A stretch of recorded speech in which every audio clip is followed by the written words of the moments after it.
Baik, nah bagaimana membangun rumah di surga? Yang pertama adalah melaksanakan salat sunnah rawatib 12 rakaat dalam sehari semalam. Bagaimana dalam hadis Nabi, "Mamin abdin muslimin yusolli lillahi kulla yaumin cintai asrota rakaatan tatawuan ghairu faridatin illa banallahu lahu baitan fil jannah."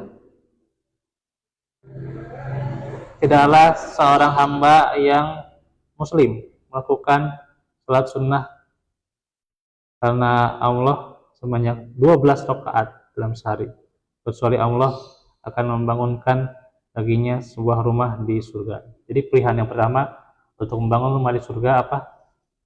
Salat sunnah rawatib, ya. Cara ya rawatib.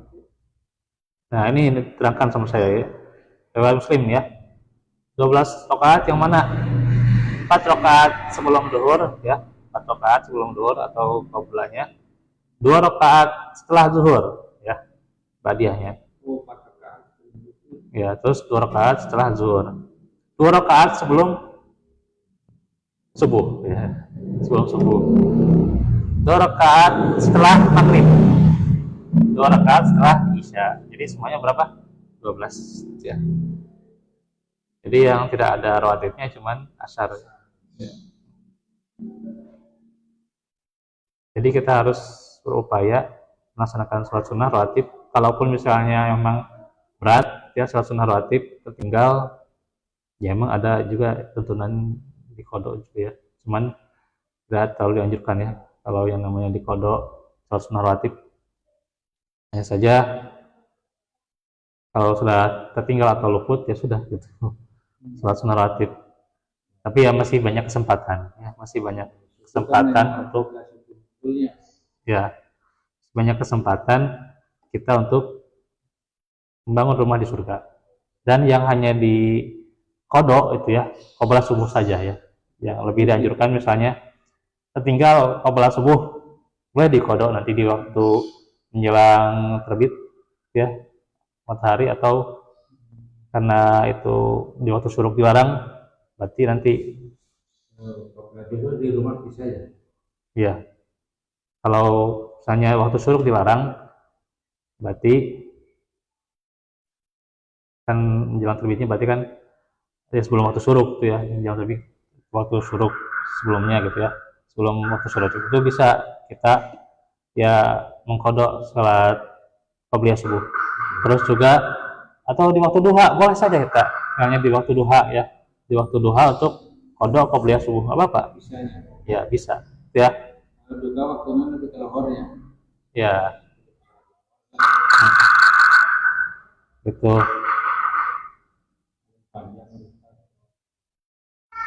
yang pentingnya bagaimana qabliyah subuh itu ya dikodok bagi orang yang rutin qabliyah subuh ya. Kalau dia nggak rutin salat qabliyah subuh ya dikodok ya itu ketinggan tuh ya itu kebablasan dia ya, selalu dikodok gitu ya gitu. Nah itu. Tapi untuk kodok salat rawatib yang lain tidak dianjurkan ya. Iya. Setiap ibadah diperintahkan ada yang wajib ada yang sunnah. Tujuannya apa? Ya berlomba-lomba dalam kebaikan yang hakiki ya. Nah itu bukan hanya perkara yang wajib, perkara yang sunnah juga demikian. Lebih utama juga kita bersegera dalam wajib, kemudian juga menambah dengan sunnah ya. Dan juga untuk menambah kekurangan ibadah sunnah itu, serta meraih cinta Allah ya dengan ibadah sunnah. Dan kalau orang yang sering-sering menunaikan ibadah sunnah tentu jauh dari penyimpangan, jauh daripada maksiat gitu, karena dia akan menjaga dirinya dengan ya dengan ibadah, dengan amal-amal yang sunnah gitu ya. Dia terjaga dari maksiat ya.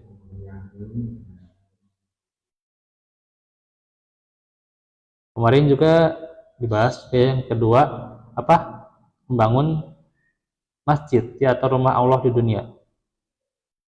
Man bana lillahi masjidan banallahu lahu baitan fil jannah, yaitu Utsman bin Affan ya, riwayat Utsman bin Affan. Hadisnya mutawatir riwayatnya dalam Sahih Al-Bukhari. Barang siapa yang membangun masjid ikhlas karena Allah, maka Allah akan membangunkan baginya serupa dengannya di surga. Iya, itu sambil memakmurkannya, ya, membangun masjid dan memakmurkannya. Iya, bukan hanya membangun saja gitu ya.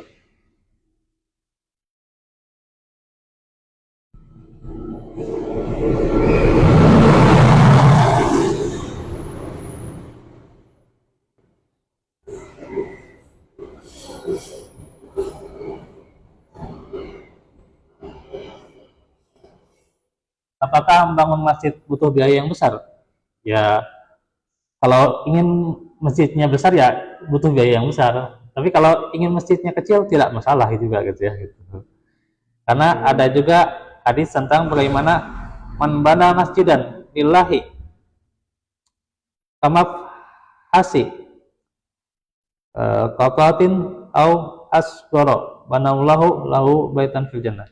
Siapa yang membangun masjid karena Allah, ya walaupun hanya sekecil sangkar burung atau sarang burung ya, itu kan lebih kecil lagi bisa jadi ya, atau lebih kecil lagi ya gitu, maka Allah bangunkan baginya rumah seperti itu pula di surga. Jadi walaupun sekecil-kecilnya gitu ya, seada-adanya gitu ya, bikin masjid gitu ya, ya itu juga ya senantiasa ada ya.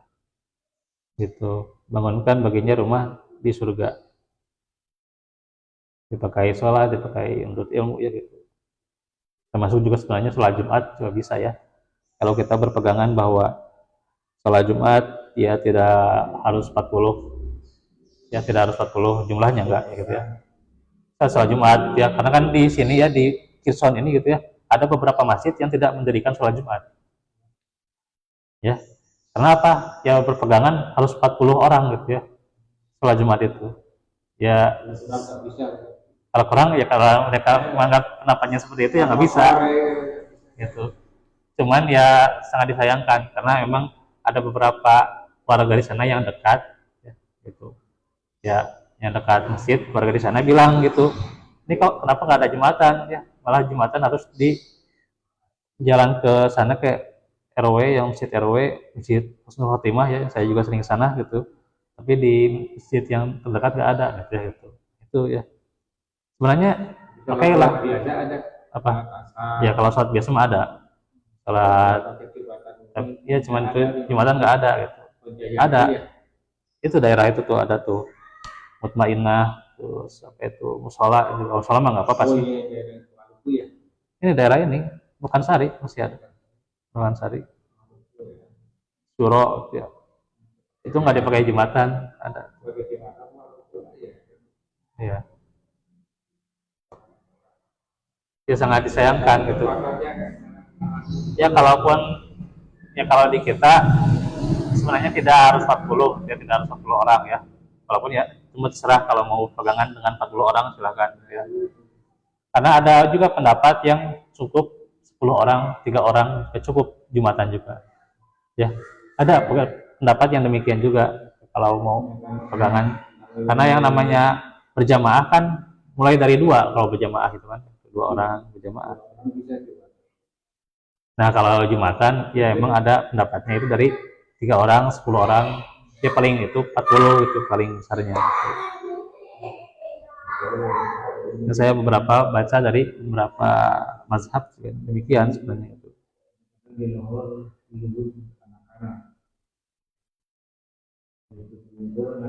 Nah, membangun masjid tidak harus dengan uang, dengan tenaga kita membantu gitu ya, dengan kebersihan juga yang sering kita pelihara gitu ya.